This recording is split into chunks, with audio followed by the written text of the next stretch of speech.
Pour interpréter la parole de Dieu, ne demande pas que tu puisses aller faire d'abord l'école théologique. Non. Parce que je nous avais dit ici, si aujourd'hui nous avons pas mal de fausses doctrines, c'est à cause de ces intellectuels-là. Parce qu'ils interprètent la parole de Dieu avec l'intellect, avec la pensée humaine.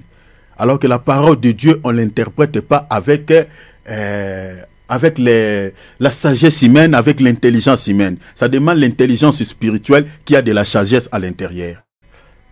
Si vous n'avez pas les yeux pour voir la pensée de Dieu qui est cachée dans les Écritures, vous allez mal interpréter la parole de Dieu. La raison pour laquelle nous avons pas mal de fausses doctrines. Dans les églises, toutes les églises qui sont dirigées par des gens qui ne sont pas appelés par Dieu, mais qui sont établis ministres de Dieu parce qu'ils ont fait des écoles théologiques, la majorité de ces gens-là, si vous regardez la manière dont ils interprètent la Bible, c'est de manière littérale. Littérale. Ils utilisent plus la langue hébreu et puis les grecs. Ils font souvent recours aux langues. Ce mot en grec veut dire méta. Ce mot en hébreu veut dire pathos. Et puis c'est comme ça qu'ils interprètent la parole. Du début jusqu'à la fin. Ce n'est pas mauvais de recourir à la langue grecque ou hébraïque pour expliquer la définition de certains mots. Mais on ne peut pas interpréter la parole de Dieu en faisant recours à toutes ces langues-là. Ça, c'est une fausse interprétation. L'apôtre Paul dit dans l'épître de 2 Corinthiens, chapitre 2, si vous lisez à partir du verset 13, il dit, nous employons un langage spirituel pour des choses spirituelles. Les écrits là que nous voyons, ce sont des choses spirituelles. Donc si vous voulez interpréter cela, il faut employer aussi un langage spirituel, pas un langage charnel. Lisez ça bien aimé, on peut débuter même là, d'entrée des jeux, déjà on commence par là. Allez-y mon frère. Prenez le 1 Corinthiens 2, 13, allez-y s'il te plaît, rapidement. Et nous en parlons non avec des discours qu'enseigne la sagesse humaine. Voilà. Continuez. Mais avec ceux qu'enseigne l'Esprit. Ceux qu'enseigne l'Esprit. Vous comprenez que le Saint-Esprit, c'est un enseignant. Comme je viens de dire ici, que la sainte doctrine est inspirée par le Saint-Esprit. C'est lui qui enseigne ses serviteurs pour bien prêcher la parole. Donc, un serviteur de Dieu qui a le Saint-Esprit ne peut pas prêcher une fausse doctrine. Mais le rôle du Saint-Esprit, c'est quoi? La Bible a dit là-bas, le Saint-Esprit, c'est un enseignant. Ce que l'apôtre Paul dit, au fait, ce qu'il dit là, rejoint ce que le Seigneur a dit dans Jean chapitre 14, verset 27. Le Seigneur dit, l'Esprit que le Père enverra à mon nom, vous enseignera toutes choses. Vous comprenez? C'est ça ce que l'apôtre Paul dit. Donc l'Esprit de Dieu est là pour enseigner. Dieu ne peut pas établir sur ces gens un serviteur de Dieu qui n'est pas enseigné par son Esprit. Vous comprenez? C'est compliqué, c'est impossible, sinon il va enseigner des fausses doctrines. Mais là, continuons, on dit quoi? Employant un langage spirituel. Employant un langage spirituel, pourquoi? Pour les choses spirituelles. Pour les choses spirituelles, tu peux t'arrêter là. Est-ce que vous voyez ça? Donc, la Bible, c'est ça. La Bible, sont des choses spirituelles. Maintenant, si vous voulez interpréter la parole de Dieu, il faut aussi employer un langage spirituel, et non charnel. Vous comprenez? Donc, quand nous disons quelque chose, bien aimé, nous donnons aussi des appuis bibliques pour que nous puissions comprendre que nous ne sommes pas en train d'inventer les choses. Alors, nous sommes en train de dire que le ministère des anges existe. Les anges ne travaillent pas seulement dans les domaines de combat spirituel ou dans les domaines de délivrance, mais ils travaillent également dans le domaine de l'enseignement. Les anges de Dieu, ce sont nos bien-aimés. Ils nous accompagnent dans la mission pour mieux servir le Seigneur. Ils nous enseignent également la parole. Vous comprenez? Un vrai serviteur de Dieu, prenons par exemple les livres comme les livres d'Apocalypse. Pour certains serviteurs de Dieu, ils ne touchent jamais ces livres-là. Pourquoi? Parce qu'il y a trop de symboliques, il y a trop de langage énigmatique. Beaucoup ne touchent pas ces livres parce que c'est compliqué, c'est vraiment la forêt amazonique, quoi. C'est très compliqué pour certains. Mais un vrai serviteur de Dieu qui a l'Esprit de Dieu, bien aimé, il peut bien interpréter les livres d'Apocalypse. Très bien.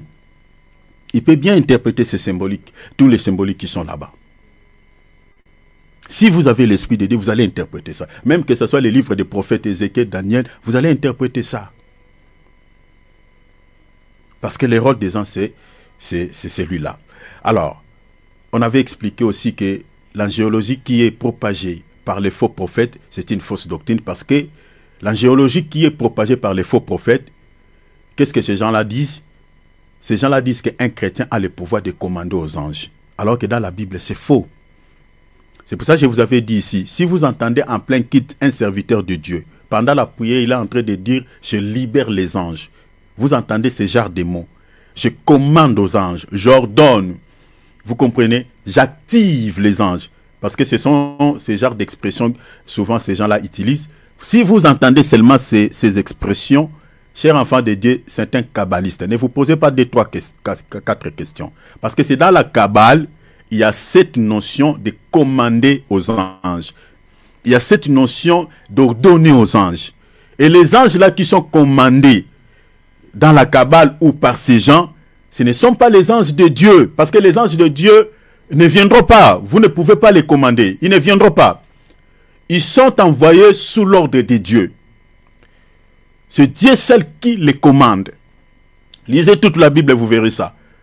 Depuis Genèse jusqu'à l'Apocalypse. Il n'y a même pas une mention où vous verrez même un prophète qui avait ordonné à un ange. Il n'y en a pas. Mais regardez sur la toile, vous tomberez sur des vidéos où vous voyez en plein culte. Moi, j'en ai ici. Si vous voulez, je peux vous l'envoyer aussi. En plein culte comme ça. Ce n'est pas une seule vidéo, mais plusieurs vidéos de faux prophètes. Je libère les anges de guérison. Je commande. Non, nous, on ne commande pas les anges. C'est Dieu qui envoie ces anges. Donc, je vous avais dit que si vous entendez ça, attention, ces serviteurs-là, c'est un faux prophète, c'est un kabbaliste, c'est un sorcier. Les anges qui sont envoyés là, qui sont commandés, ce sont des démons, des anges de chi.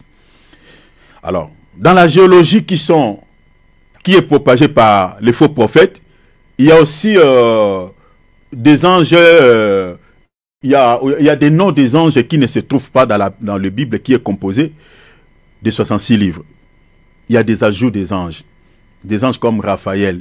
Dans la Bible de Louis II que nous détenons, toutes les vraies Bibles qui sont composées de 66 livres, il n'y a pas les noms de cet ange-là, excepté dans certaines Bibles, comme la Bible de Tob, la Bible de Jérusalem, les Bibles des catholiques, où vous trouverez ces ajouts. Il y a même des livres apocryphes, des livres comme des Judith, Tobie, Maccabée, il y a des livres, tout ça. Bon. Bien que, d'après l'histoire, il y a aussi des livres qui n'étaient pas canonisés par les écrivains, hein, qu'on appelle les livres apocryphes. Maintenant, l'Église catholique, il a ajouté ces livres-là. Mais la vraie Bible, c'est celle qui est composée de 66 livres.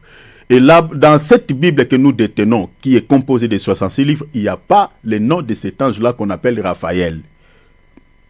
Mais dans la géologie qui est prêchée par les faux prophètes, on vous parle de l'ange Raphaël et de son travail. On parle également de certains anges comme Itiolé, Aoua. Bien aimés, ce ne sont pas des anges de Dieu. Quand vous entendez les noms de ces anges-là, ce sont des démons. Il faut faire très attention. Je crois que quand on parlera sur le sacerdotalisme, on vous parlera également un tout petit peu sur l'angéologie. Je reviendrai encore pour vous parler de cela parce que quand on parlera sur le sacerdotalisme, on vous parlera beaucoup de choses aussi par rapport à cela. Alors, lisons une écriture. Nous sommes dans l'épître de 1 Jean, chapitre 4, verset 6. 1 Jean, notez 1 Jean, chapitre 4, verset 6.